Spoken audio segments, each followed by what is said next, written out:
I've got a great life back home. I always came here because I wanted one thing, and that is I always wanted to be black.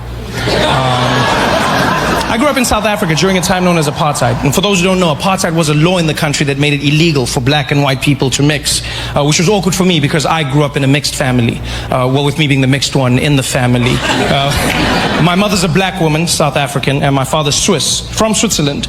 So he was a white man. And well, he still is. It's not like he changed. I say that like through hard work and determination, he became black. No, that did not happen. And sir, you're fine. I see the white guy going, is that part? No, it's not possible.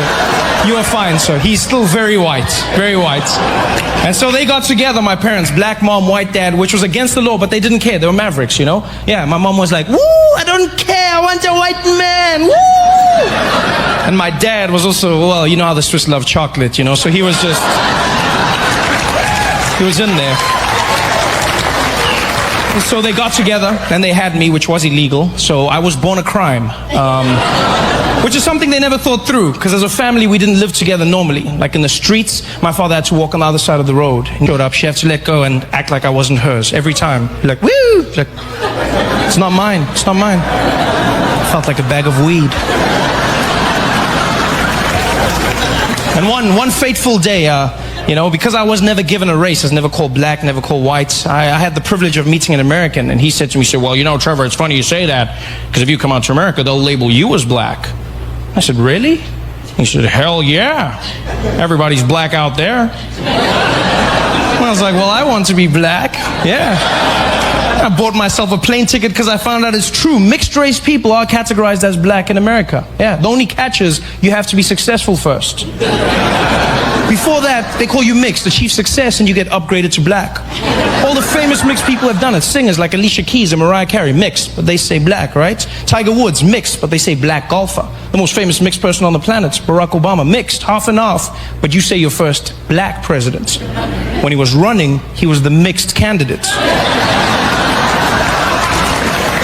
Now it seems obvious. People are like, yeah, he won. Back then, nobody believed he would win. I remember comedians dissing him. They'd come up and be like, how many of y'all seen that mixed race fool run for president? Y'all see that crazy ass mixed fool?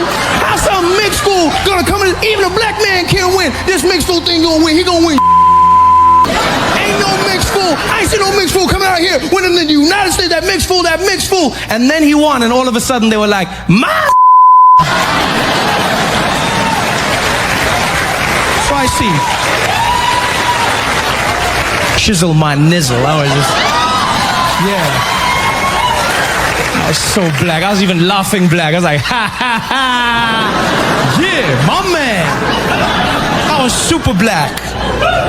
Till some guy came up to me and was like, oye, papi. Ya llegamos, eh? 18 hours of flying and I still wasn't black. I was Puerto Rican. That was probably the worst time ever. Is flying into America as an African during the Ebola crisis. It was the craziest thing I've ever seen in an airport. You'd walk in, there'd be tension, they'd usher everybody into a special quarantine area, ask you questions that they don't normally ask. The number one question they always ask was, sir, have you been in contact with Ebola? They'd always ask, sir, have you been in contact with Ebola? I love the sincerity of the question. Like there was a chance my answer could be yes. And next stop, Disney World.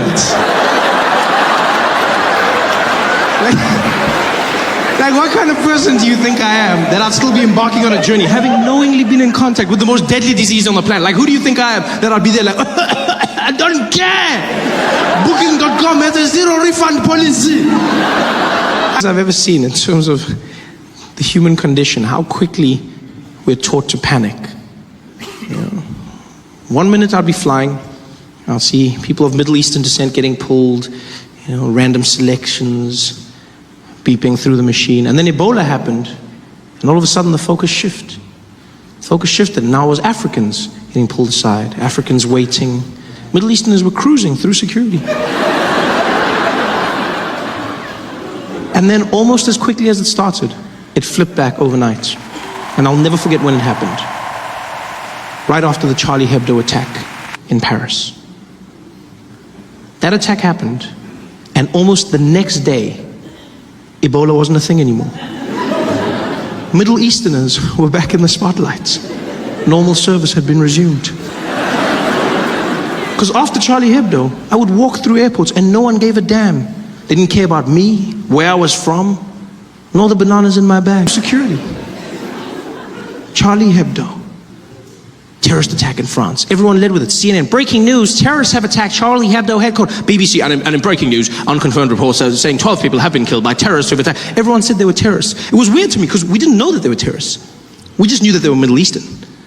But immediately we went to terrorists. Because if you're Middle Eastern, that's a terrorist. That's the world we live in now. Yeah, if you're Middle Eastern, terrorism is your trademark. It's so crazy how easy it is to get people to hate a group of people, because that's what happened. Charlie Hebdo, and then everyone started saying things about Muslims. These damn Muslims, we gotta stop Islam. That's what we gotta do. We gotta stop these Islamists, these Muslims. Now, I'm not saying all Muslims are terrorists, but all terrorists are Muslims. It sounds really smart, doesn't it? It sounds really smart. Yeah, but it's not. It's stupid and it's hate speech. That's what it is. It really is.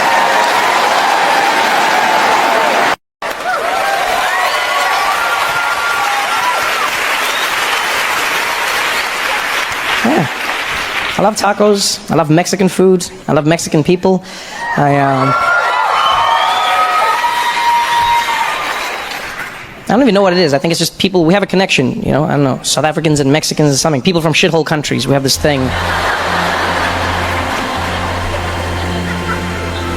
I still can't believe the things Donald Trump says. He's such a, for me, Donald Trump is an emotional paradox, I'm not gonna lie. You know, logically I can process him, emotionally I struggle. On the one hand, I will admit I wake up many days terrified at the notion that he's president of the most powerful nation in the world. But I also must admit, I wake up many days knowing he's gonna make me laugh. Yeah, there's terror and there's joy, and I don't know how to feel. You know what it feels like sometimes? It feels like there's a giant asteroid headed towards the Earth, but it's shaped like a penis. Like, I think when we're all learning about the presidency at the same time as the president, that's never happened. How wild is that concept?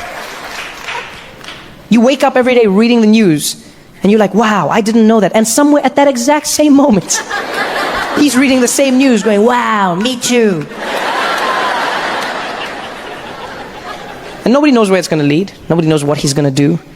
All we know is that he wants his wall. He wants his wall. Donald Trump wants his wall. He needs $25 billion the last time he asked.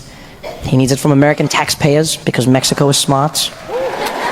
That fell apart real quick. I remember how confident he was at the rallies, people cheering for him. He was like, folks, we're gonna build.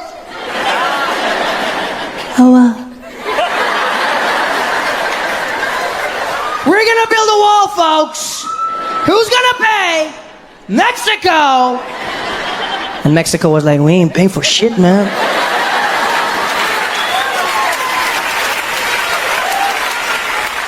We might build it, but we're not gonna pay for it, man.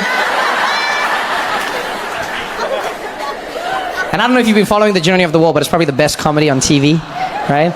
Because now they've started building prototypes of the wall at the border, right? Because Donald Trump said he wants them to test the wall first. I don't know how you... He needs the wall to be see-through so that Americans can see the drugs coming and catch it.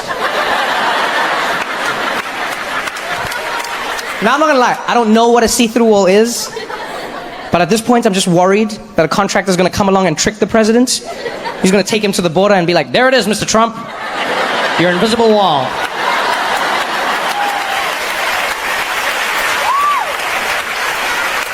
And then just to make sure he buys it, he's gonna hire a troupe of Mexican mimes just to be like, oh my God, you can't get through it.